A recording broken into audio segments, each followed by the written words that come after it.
NID কার্ডের ঠিকানা পরিবর্তনে বিশাল পরিবর্তন আনতে যাচ্ছে নির্বাচন কমিশন। একজন নাগরিক যখন তার এনআইডি কার্ডের ঠিকানা পরিবর্তনের আবেদন করেন, তখন সেই ঠিকানা পরিবর্তনের সাথে সাথে তার ভোটার এলাকাটাও পরিবর্তন হয়ে যায়। আর এই কারণে অনেক নাগরিক বিড়ম্বনার শিকার হয়। আর এজন্যই এনআইডি কার্ডের বর্তমান ঠিকানা এবং ভোটার এলাকা এই দুটি আলাদা করার সিদ্ধান্ত নিতে যাচ্ছে নির্বাচন কমিশন। এখন আপনারা জানেন যে এনআইডি কার্ডে দুই ধরনের ঠিকানা এখন বিদ্যমান, সেটা হচ্ছে বর্তমান ঠিকানা এবং স্থায়ী ঠিকানা। কিন্তু এখন থেকে এনআইডি কার্ডে তিন ধরনের ঠিকানা থাকবে, সেটা হচ্ছে বর্তমান ঠিকানা, স্থায়ী ঠিকানা এবং তার ভোটার ঠিকানা।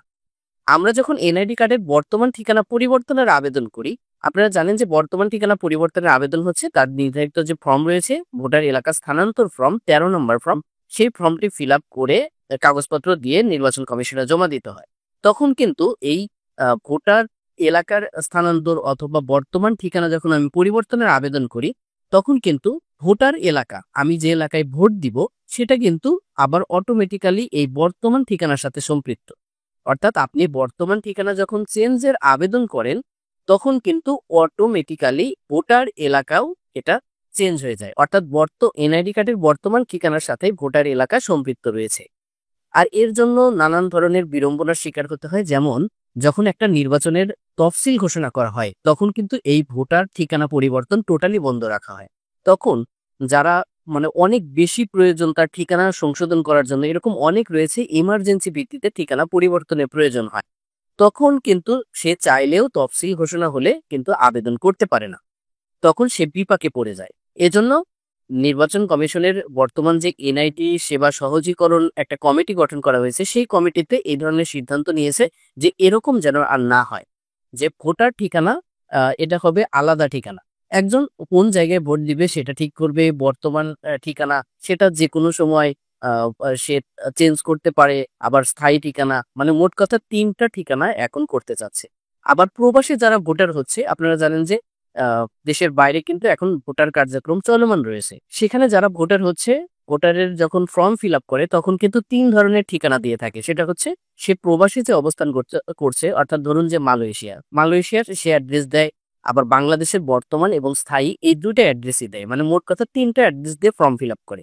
কিন্তু যখন সে এনআইডি কার্ড পায়, তখন কিন্তু তার এনআইডি কার্ডে এই বর্তমান যে ঠিকানা, এই বাংলাদেশি, সেই ঠিকানাটা প্রিন্ট হয়। তাহলে সে দেশের বাইরে থাকলো, সেখানকার অ্যাড্রেস কিন্তু এনআইডি কার্ডে থাকলো না। কিন্তু নির্বাচন কমিশনের বর্তমান যে সিদ্ধান্ত নিতে যাচ্ছে, যদি এটা সিদ্ধান্ত নেয়, তখন হচ্ছে এনআইডি কার্ডে সেই দেশের বাইরের ঠিকানাই কার্ডের পিছনে মুদ্রণ করা থাকবে। এরপর হচ্ছে তার ডাটাবেজে বর্তমান এবং স্থায়ী ঠিকানা থাকবে।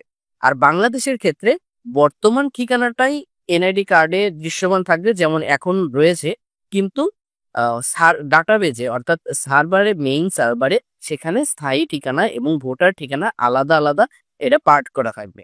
অর্থাৎ আপনি যখন ইচ্ছা, নির্বাচনের তফসিল হোক বা না হোক, আপনি যখন ইচ্ছা আপনি ভোটার ঠিকানা পরিবর্তন করতে পারবেন। তো এই যে ভোটার ঠিকানা পরিবর্তনের, এটাই হচ্ছে নির্বাচন কমিশনের সর্বশেষ একটা আপডেট নিউজ। কারণ হচ্ছে যে নির্বাচন কমিশনের এই এনআইডি সেবা সহজীকরণের লক্ষ্যে একটা কমিটি গঠন করা হয়েছে। সেই কমিটিতে এই প্রস্তাবটা পেশ করা হয়েছে। এখন শুধু ইসি অর্থাৎ বাংলাদেশ নির্বাচন কমিশন অনুমোদন দিলেই এটা কার্যকর শুরু হয়ে যাবে। তো এই ছিল এনআইডি কার্ডের সর্বশেষ আপডেট। এনআইডি কার্ড, পাসপোর্ট, জন্ম নিবন্ধন সংক্রান্ত সকল আপডেট জানার জন্য আমার ইউটিউব চ্যানেল, এই চ্যানেলটি অবশ্যই সাবস্ক্রাইব করে রাখবেন। আর যদি ভিডিওটি ভালো লাগে, অবশ্যই ভিডিওতে একটি লাইক দিয়ে যাবেন। আল্লাহ হাফেজ।